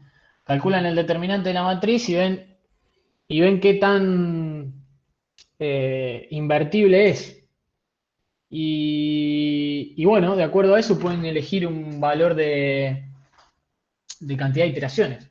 ¿Me explico? Eso ustedes tranquilamente lo pueden hacer. Meten ese chequeo acá y esto es totalmente editable, es un código que lo generan ustedes. Entonces hacen ese chequeo y determinan si está cerca de... El determinante, ¿cómo tiene que ser? Igual a 0. Para que sea invertible. Distinto de eso. Distinto de 0, ¿no? Bueno, puedo poner un límite ahí de qué tan cerca de 0 está y eso tendría que repasar un poco porque no recuerdo bien cómo es la teoría. Si quieren, para la clase que viene les traigo eso mejor analizado. Pero bueno, con el determinante de A se puede ver qué tan invertible es. Por ahí ese tipo de problemas con métodos numéricos ocurren, porque digamos, como trabajamos siempre con números, no sabemos qué forma tiene la función. Desconocemos el polinomio ese que vimos al principio, la forma que tiene, porque no la tenemos la función. Gráficamente como para ver. Entonces hay que recurrir a ese tipo de cuestiones más algebraicas y chequearlas a veces. Pero bueno, eso sí, los problemas aparecen. Bueno, entonces, seguimos un poquito más. Hasta acá yo puedo entonces determinar cuáles son mis valores de θ 3 y θ 4 que para un θ 2 dado... no lo definí θ 2 todavía. Bueno, ahora lo definimos. Para un θ 2 dado me hacen 0 estas dos funciones. ¿Qué vamos a querer hacer? Obviamente, estamos programando, vamos a querer calcular para todos los valores posibles de mi variable entrada. Queremos calcular la posición para la variable entrada en todo instante de tiempo. Entonces, supónganse que la variable entrada, dijimos, era la manivela de mi mecanismo y que tiene un giro completo de 360 grados. Entonces, ¿qué voy a hacer? Voy a repetir todo esto que hice para las 360 posiciones y voy haciendo iteraciones de a 1 grado, ¿no? Esto lo podría cambiar, también podría hacerlo a menos. Entonces, ¿qué voy a hacer? Voy a aprovechar mi variable m, que es digamos, lo que me va controlando este for, para definir θ2 en función de m, ¿no? Entonces, acá fíjense, defino lo que me faltaba, θ2 en función de m, que es igual a m menos 1. Cuando m vale 1, θ2 vale 0. 0 en grados, ¿no? Entonces, por eso acá era la única que multiplicaba por esta regla de 3. Ahora viene una parte fundamental. Dijimos que siempre tenemos que iniciar mi proceso iterativo de un valor suficientemente cerca, ¿no?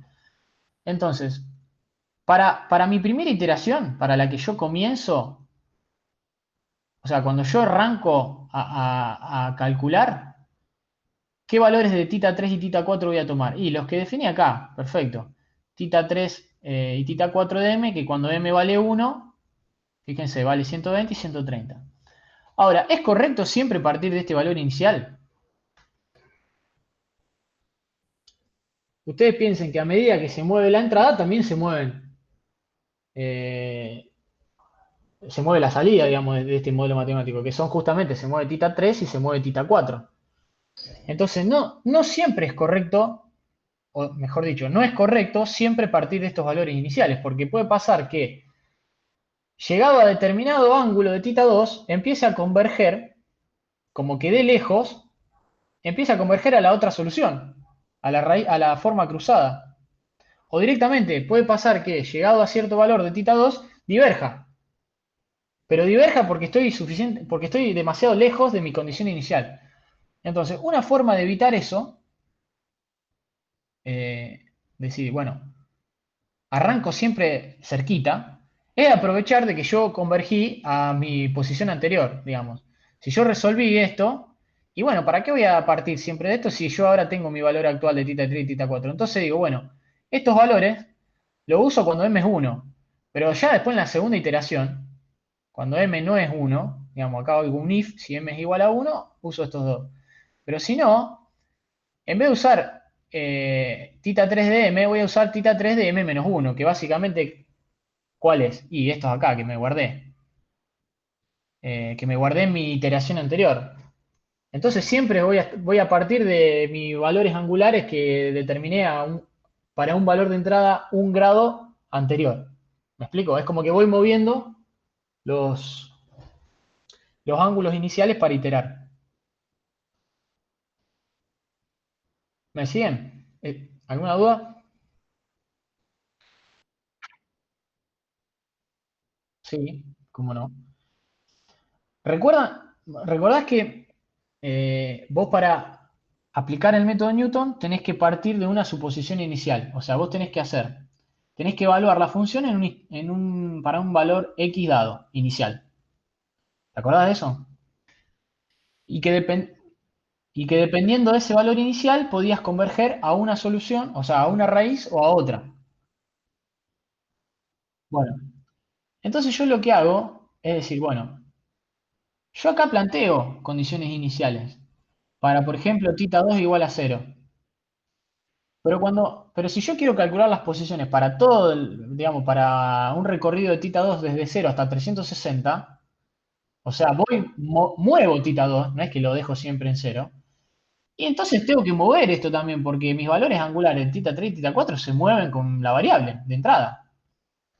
O sea, no lo puedo dejar siempre a 120 y 130 porque en un momento dado puede pasar que dejen de estar suficientemente cerca y que no converja o que converja a otra raíz que no es la que estoy deseando. ¿Me explico?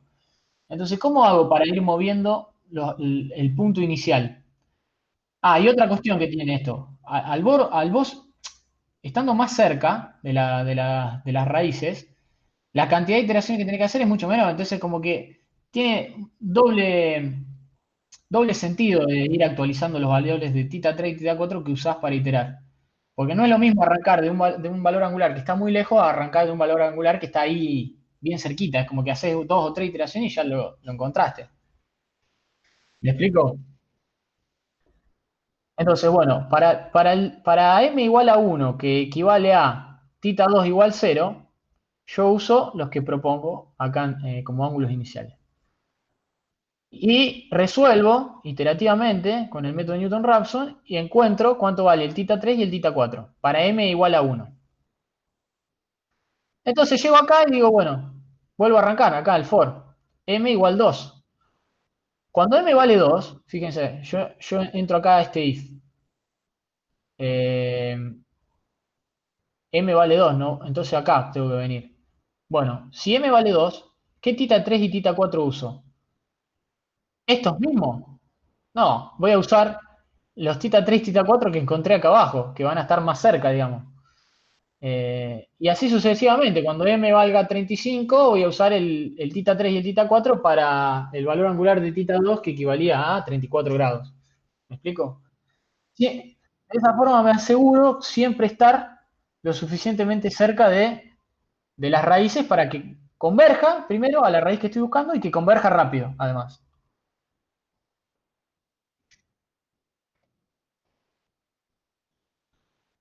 Bueno, si no hay dudas, seguimos con un último tema y después ya terminamos.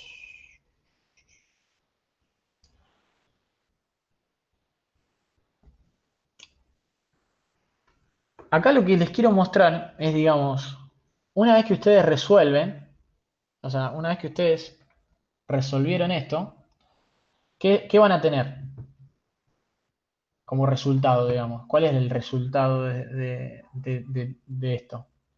Un vector tita 3 y un vector tita 4 que va a tener, en este caso, 360 componentes y que cada una de esas componentes va a tener el valor angular de ese ángulo para la variable de entrada, en este caso tita 2 o tita 3. Perdón, para la variable de entrada tita 2. Que como la discretizamos en 360 posiciones, con una diferencia angular de 1 grado una de otra, bueno, vamos a tener 360 valores de tita 3 y de tita 4. Un vector para cada variable independiente. Ese vector, bueno, ustedes lo pueden graficar y van a tener cómo se mueve, digamos, cómo varía el ángulo, cuál es la variación angular de tita 3 y de tita 4 en función de la entrada o en función del tiempo, como ustedes quieran. ¿Qué se puede hacer con eso? Vamos acá. Nosotros, supónganse que el mecanismo real es este, ¿no? Digamos, cada uno de estos eslabones tiene una forma particular y que cada eslabón tiene un punto de interés que no pertenece, digamos, al diagrama cinemático, digamos, porque ustedes fíjense que cuando plantearon el lazo vectorial, dibujaron un vector que unía los nodos, digamos, de acá hasta acá, de acá hasta acá y de acá hasta acá. Pero este mecanismo tiene puntos que no pertenecen a los nodos y que son de interés.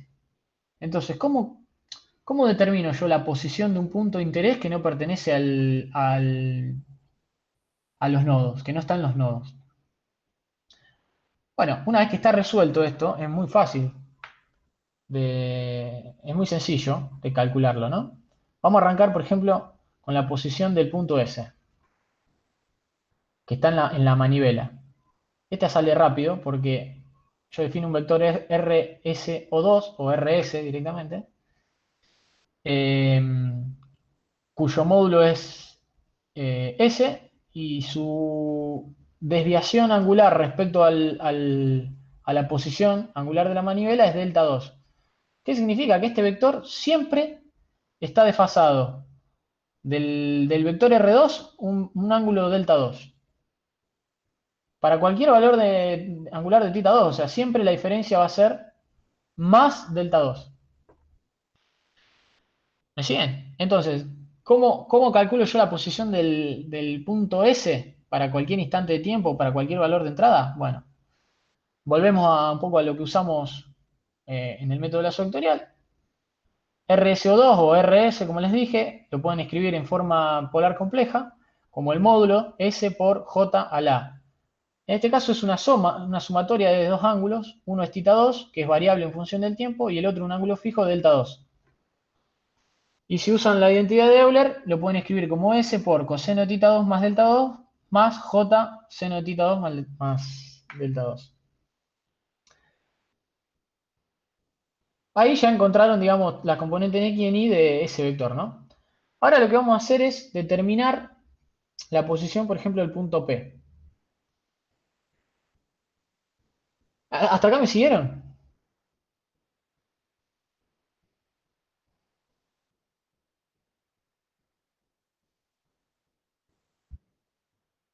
Claro, porque, digamos, en este caso, el eslabón 2 tiene un punto de interés, que acá llamamos S, puede ser, no sé, una vinculación con el exterior, digamos, del sistema, en donde se aplica una fuerza. Por lo tanto, es importante calcular, hacer el análisis cinemático de ese punto también.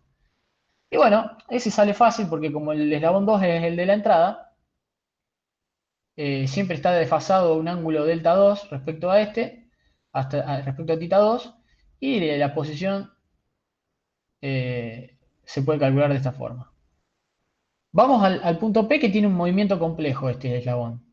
O sea, este solamente rota, este tiene un movimiento complejo. ¿Cómo podemos calcularlo? La posición del punto P, perdón, para cualquier valor de la entrada. Bueno, siempre partiendo de la base que ya resolvimos el sistema, ¿no? Ya sabemos cuánto vale θ 3 para cada valor de θ 2. Entonces, la forma es hacer un lazo abierto, en este caso. Dije bien, lazo abierto, no lazo cerrado. Un lazo abierto que parte del origen. En realidad, siempre recorremos el mismo lazo, hasta donde se puede, recorremos el lazo vectorial planteado y después lo desviamos para ir al punto que nos interesa. En este caso, ¿hasta dónde podemos recorrerlo? Hasta el punto A, y después nos desviamos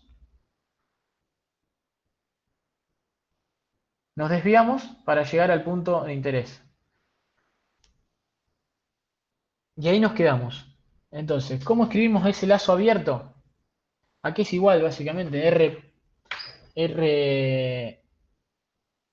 RP O2. Lo voy a dibujar el vector para que ustedes lo vean.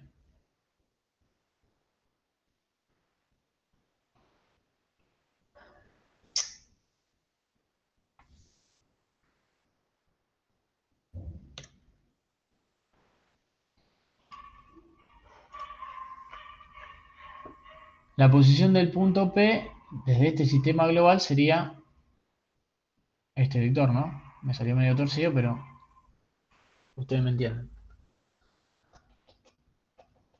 Es básicamente la suma vectorial, que dijimos, bueno, hacemos un lazo abierto que va desde el punto del origen al punto A, más este tramo de este vector, ¿no? Bueno, ¿cómo definimos el vector RPA? Es el punto P respecto a. Básicamente se define como, en forma polar compleja, P por E a la J θ 3 más el ángulo de fasaje, ¿no? Delta 3. Y eso nos da RPA, o sea, el punto P respecto al sistema local. Fíjense que acá apareció un sistema de coordenadas local, cuyo origen es A. RPA es P por P. Perdón, no se te ve el cursor de vuelta. Siempre me olvido, perdón. Ahí está. Me queda mal cuando uso el lapicito para dibujar. Entonces dijimos, es el vector RPA, visto desde este sistema de coordenadas local, es, escrito en coordenadas polares complejas, P por E a la J θ 3 más delta 3. Aplicando identidad de Euler queda esto, ¿no? Identidad de Euler. Ya me estoy comiendo muchas letras. Perdón.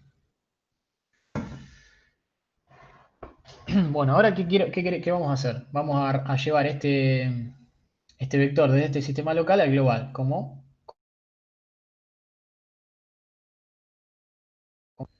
Para eso, fíjense, lo tenía en otro color. Para eso planteamos esta sumatoria vectorial que nos determina el vector RP, que es justamente un lazo abierto. Bueno, todo esto ya lo dije. RA ya lo tienen porque sale el lazo vectorial y lo que hacen es sumarle este vector RPA, ¿no? Lo que vamos a hacer ahora es calcular lo mismo para la posición del punto U, por ejemplo. Bueno, RU, visto desde el sistema global, sería este vector acá. ¿Cómo se puede escribir? Se puede escribir como RA más RBA, fíjense de este vector, más RBO4, perdón, menos RBO4. Hasta acá estamos recorriendo el lazo vectorial tal cual como lo planteamos.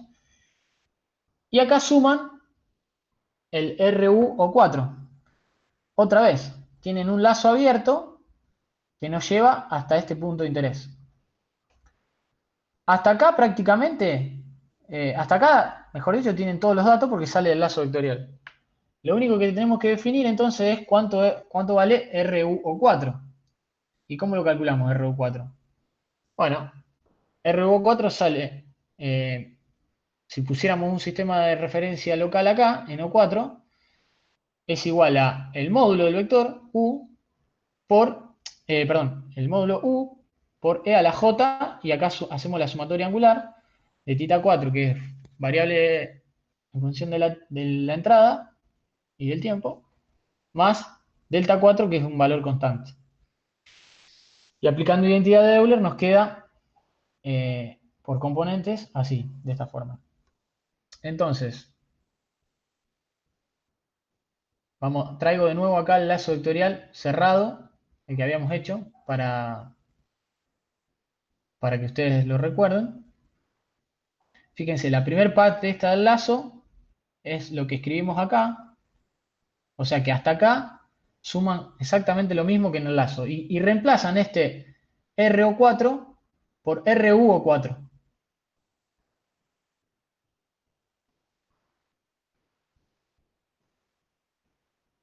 ¿Se entiende?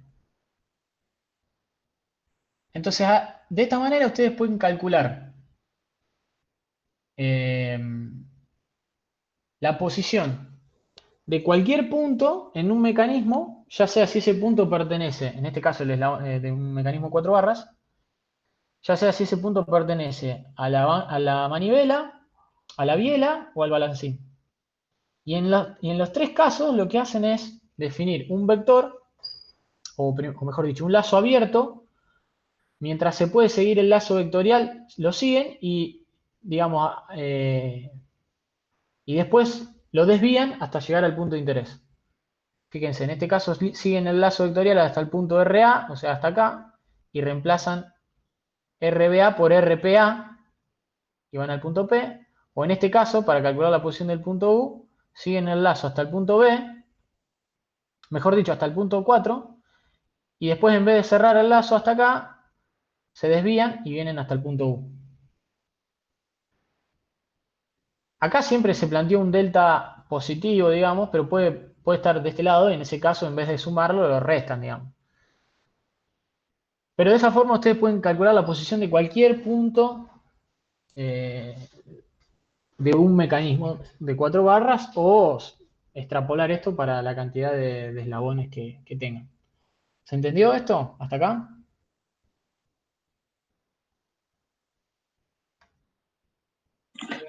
Sí, se entendió. Sí, profe.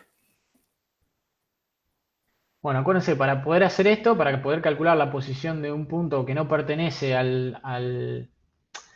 los nodos, obviamente previamente tienen que tener resuelto ya el mecanismo, o sea, tienen que saber cuánto vale θ3 para un valor de θ2 dado y cuánto vale θ4 para ese valor de θ2 dado.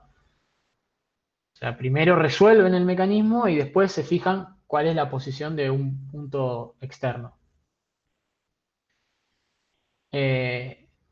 Como dato, digamos, por lo general estos puntos de interés pueden ser puntos de aplicación de cargas externas, o sea, fuerzas externas, o pueden ser centros de masa de los eslabones. No necesariamente los centros de masa de los eslabones coinciden con los nodos, de hecho nunca coinciden con los nodos.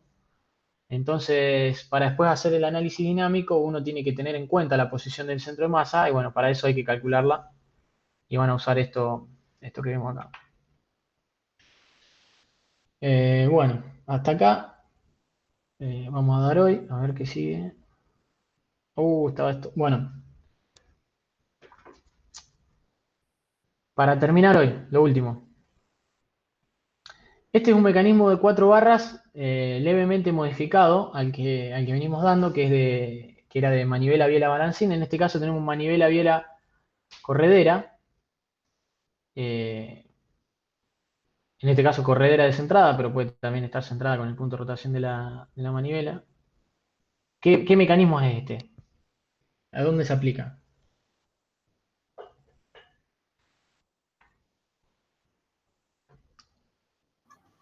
Un pistón.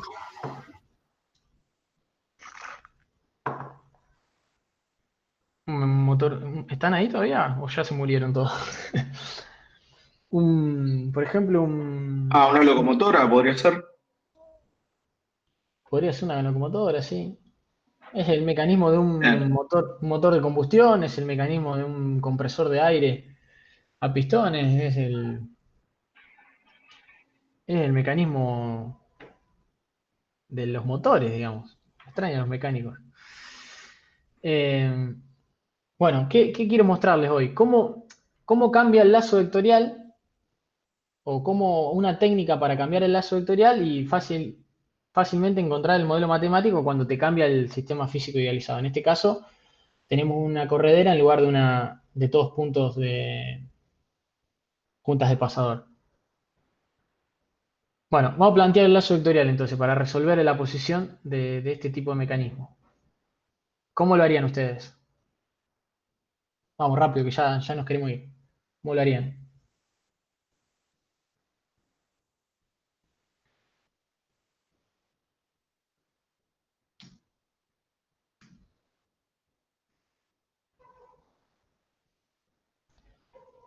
Perfecto.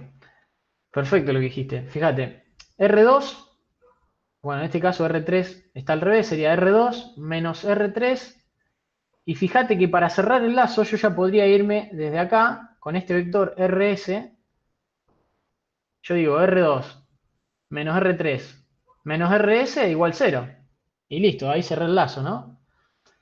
¿Cuál es la dificultad que tiene cerrar el lazo ahí?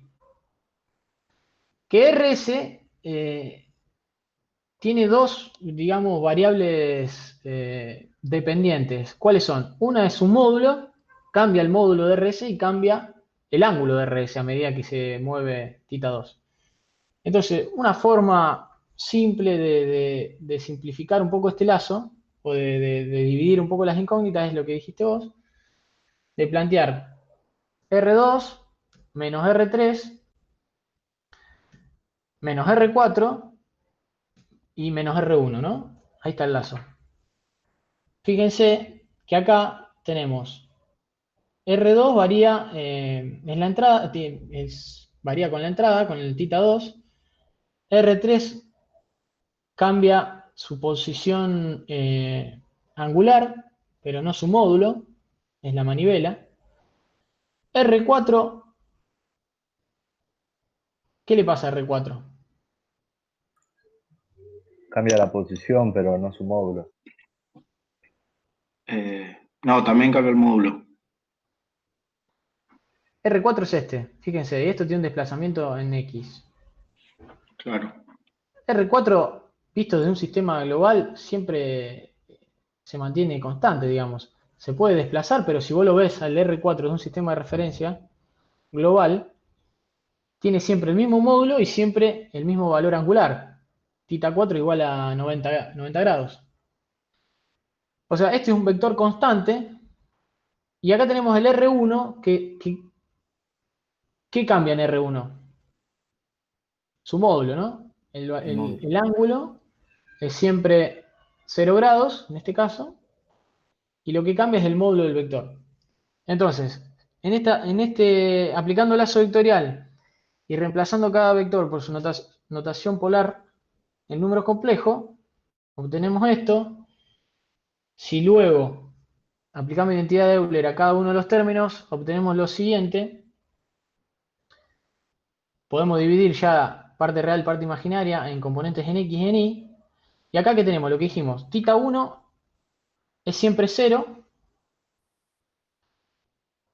El coseno de 0 es 1. Lo mismo acá. Entonces esto nos queda, ya estoy transcribiendo la ecuación en X, ¿no? Nos queda menos D. ¿Y qué más tenemos? Bueno, acá la segunda, la ecuación en I, lo mismo, esto nos queda tita 1 igual a 0, entonces este término nos queda 0, se nos anula.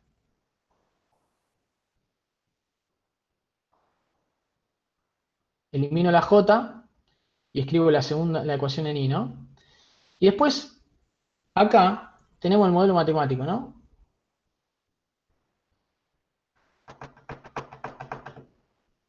Este es el modelo matemático. ¿Cuáles son bueno, la variable independiente de la entrada es tita 2.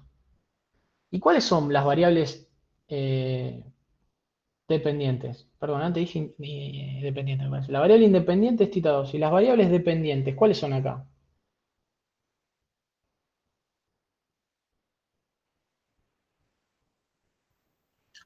Tita 3 y D. Tita 3 y ¿cuál? Y D.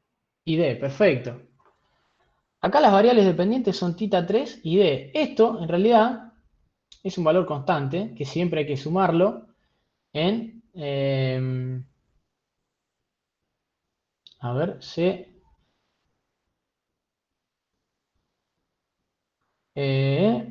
esta es la ecuación de...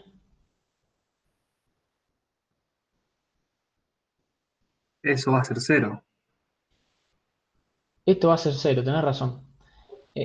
Como tita 4 es 90, el coseno te da 0, acá se borra este término, porque siempre es 0. Entonces en X, fíjate, en la ecuación de X nunca sumás una componente de R4 porque es siempre vertical, ¿no? Y en Y, en la ecuación de Y, siempre restás el valor constante de R4, que es igual a C, básicamente, porque esto te da 1.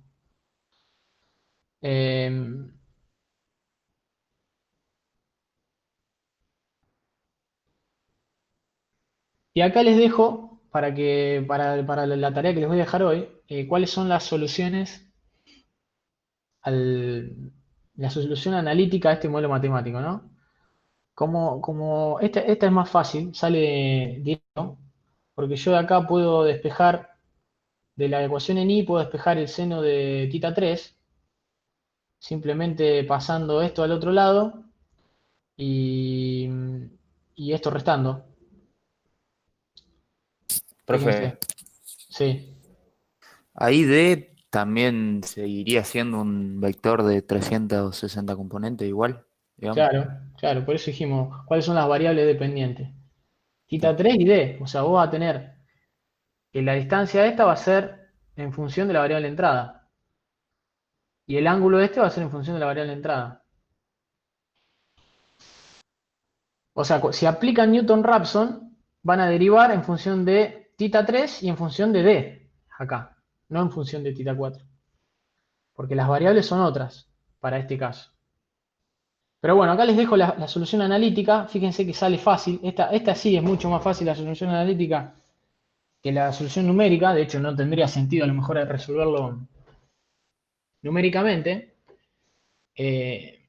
Porque desde la segunda ecuación,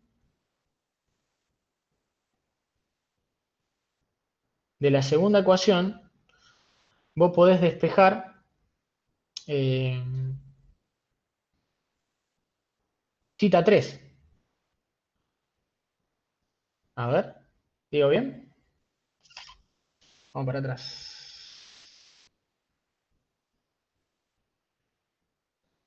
Claro, vos podés despejar tita 3 de la segunda ecuación y reemplazarlo en la primera.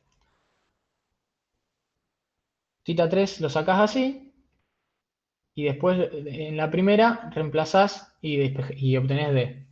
Entonces sale directo la solución. Obtenés, esta es la función que te da D y esta es la función que te da tita 3.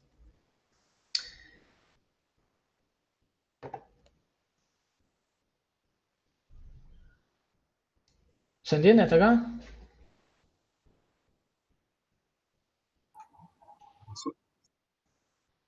Sí, profe. Bueno, acá, si ustedes miran, yo puse tita 3, 1 porque también está la opción de encontrar una segunda solución que sería la rama cruzada, por ejemplo, para este mecanismo, la rama cruzada. ¿Y cómo saldría acá? Acá no es tan fácil verlo, porque directamente tenemos una trigonométrica, pero el valor de θ 3 cambia, digamos, cuando, o sea, se puede calcular también sumándole pi, o sea, a pi menos esto, y volvés a tener el valor de θ 3, es una función periódica, no periódica, ¿cómo es que se llama? Impar. Sí, es como que se repite cada cierto periodo de tiempo. Entonces, con esta otra fórmula puedes calcular el otro valor de θ 3. Sumándole a pi, le restás esto, digamos, y es como que desfasás la función. Bueno, hasta acá nomás vamos a ver hoy, ya son las 8. Yo lo que quiero que hagan, esto sí ya es el primer ejercicio del TP que tienen que entregar y que es evaluatorio. Vamos a resolver este ejercicio que vimos ahora al final. Digamos que la solución analítica sale fácil, ustedes la pueden interpretar incluso mejor que para el otro, para el de 4 barras manivela, biela, balancín. Vamos a resolver este mecanismo por lazo vectorial y encontramos la solución de manera analítica y lo van a hacer también de manera numérica aplicando Newton-Raphson. De las dos formas quiero que lo hagan. ¿Por qué? Porque quiero que comparemos las soluciones y empezar a formar un criterio en el uso de estas herramientas numéricas. Entonces van a resolver este mecanismo, manivela corredera, de forma analítica y de forma numérica, aplicando Newton-Raphson, y vamos a comparar resultados. Yo a ver acá le voy a dar el enunciado, a ver si se puede pasar al chat una imagen.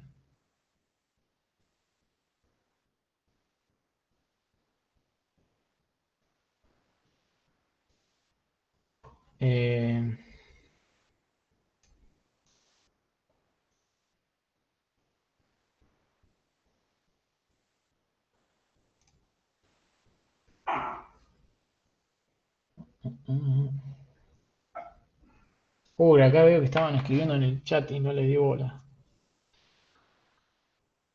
R4 no cambia ni el módulo ni el ángulo. Sí, perfecto. A ver si pueden ver una foto, ¿no? No. Bueno, se los envío por la plataforma, el enunciado con los datos, digamos. Pero va a ser el primer ejercicio del práctico y bueno, es básicamente resolverlos de los dos métodos que vimos, para comparar y para analizar los resultados. ¿Estamos? Dale. Perfecto. Bueno, chicos.